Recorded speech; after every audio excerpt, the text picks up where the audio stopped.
everyone, we're back at it again to decode another one of the many conundrums of Pakistan studies.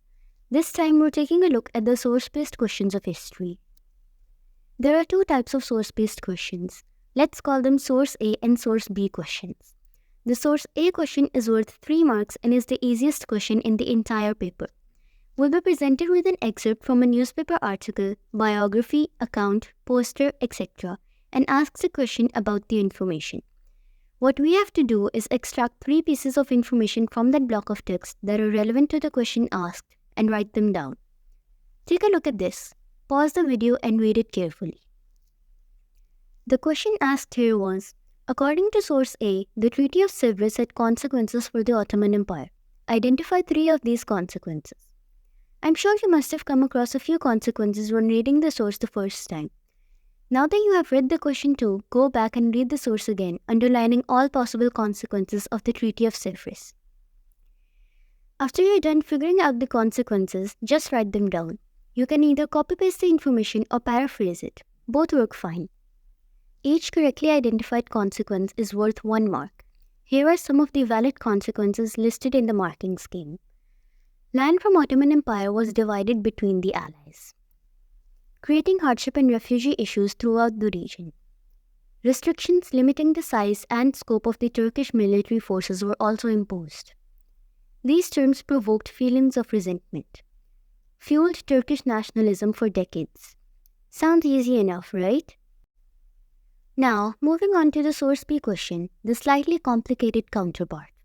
We'll be presented with a picture this time and asked to extract relevant information, the same as before.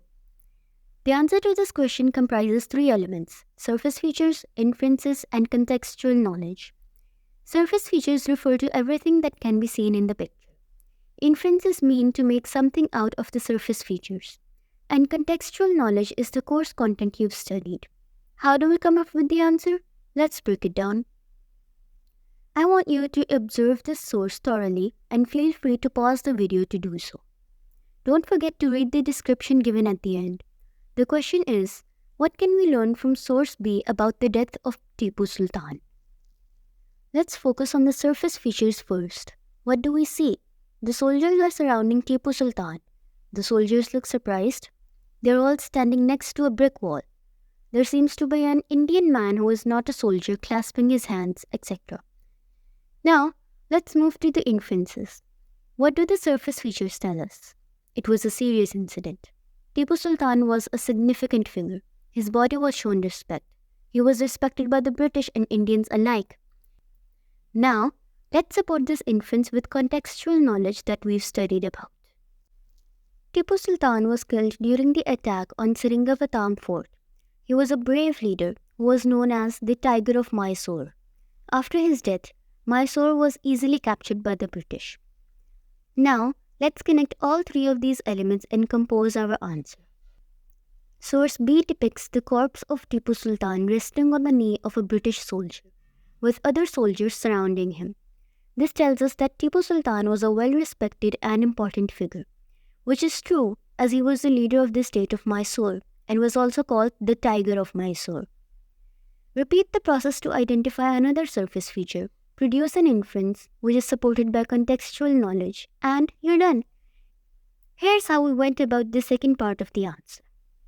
Source B also shows that everyone is surprised and in a state of shock. This emphasizes the seriousness of the event. The death of Tipu Sultan meant a great deal to the British, as during the life of Tipu Sultan, the British failed in occupying Mysore despite numerous attempts. It was only in Seringapatam Fort that Tipu Sultan was heavily outnumbered and was killed, after which Mysore fell in the hands of the British. And there you have it, answering the source-based questions of history simplified. Now go put these strategies to use and ace those exams. Good luck!